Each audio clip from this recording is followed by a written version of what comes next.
전해드린 대로 국민의힘 이준석 대표가 검수완박 중재안을 재검토하겠다고 하면서 마무리되는가 싶던 이 검수완박 논란이 다시 불붙고 있습니다.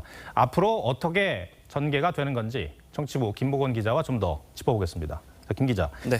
이준석 대표의 재검토 발언, 혹시 협상 당사자였던 권성동 원내대표와 조율은 된 거라고 합니까? 네, 그건 아닌 걸로 확인됐습니다. 조율이 안 된 거면 원내 협상은 원내대표의 소관인데 권성동 원내대표 입장에서는 기분이 안 좋을 것 같은데요? 그럴 수 있죠. 이 대표 측 관계자는 이 검찰 수사권 단계적 박탈이 윤석열 당선인의 뜻이 아닌 것을 확인했다, 이렇게 설명을 했습니다. 무엇보다 이 당원들의 절대 다수가 반대하고 있다, 이게 이 대표 측의 주장입니다. 그러면서도 이 재검토 공언 후에 30분 뒤에 페이스북에 글을 하나 더 올렸는데요. 이때 권 원내대표를 신뢰하고 또 새로운 협상 과정도 적극 응원하겠다, 이렇게 덧붙인 건 그런 점을 의식한 걸로 보입니다.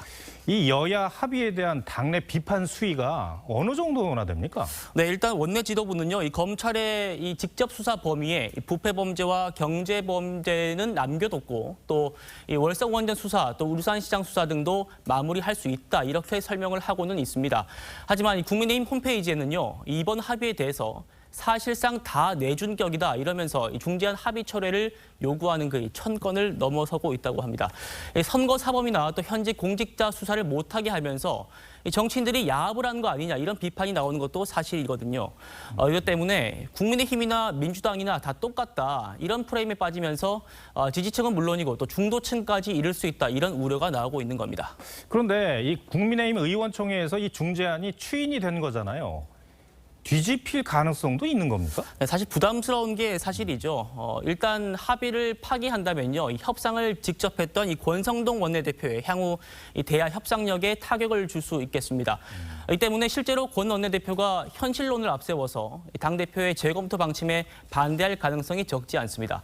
반대로 민주당에서는 오히려 검수완박을 완수하지 못한 데 대한 강경 지지층의 비판이 제기되고 있는 그런 상황인데요. 국민의힘이 합의를 뒤집을 경우에 민주당이 당초 자신들의 안을 다시 밀어붙일 가능성도 배제할 수 없습니다. 이럴 경우에 박병석 의장이 민주당이 강행 처리에 협조해도 이걸 막을 명분이 없게 되죠. 그런데 이제 김 기자 얘기를 그럼 종합을 해보면 이준석 원내대표의 단독 플레이로 끝날 가능성도 있다는 얘기가 되나요? 네, 그래서 내일 이 대표 위외에 다른 최고위원들이 어떤 입장을 견지하는지 이게 중요할 것 같습니다. 알겠습니다. 청문회 얘기도 좀 해봐야 되는데 민주당과 정의당이 내일 한덕수 국무총리 후보자 인사청문회에 참여하지 않겠다고 선언을 했어요. 네. 청문회가 열리긴 열리는 겁니까? 네, 이게 인사청문위원회 위원장이 국민의힘의 주호영 의원입니다. 네. 그래서 현재로선 청문회는 열리겠지만 국민의힘 측 의원들만 참석한 채로 한덕수 총리 후보자가 덩그러니 앉아있는 그런 모습이 연출될 것 같습니다. 한덕수 후보자가 자료 제출을 제대로 하지 않았다, 이게 이유죠? 공식적으로는 그렇습니다. 네. 예. 하지만 그 이면에는요, 일종의 기선제압 목적이 있다, 이런 시각도 있습니다. 또 한덕수 후보자를 낙마시킬 만한 이 결정적인 흠결을 아직 확보하지 못한 것도 영향을 줬다는 게 복수의 민주당 관계자들의 전언이고요.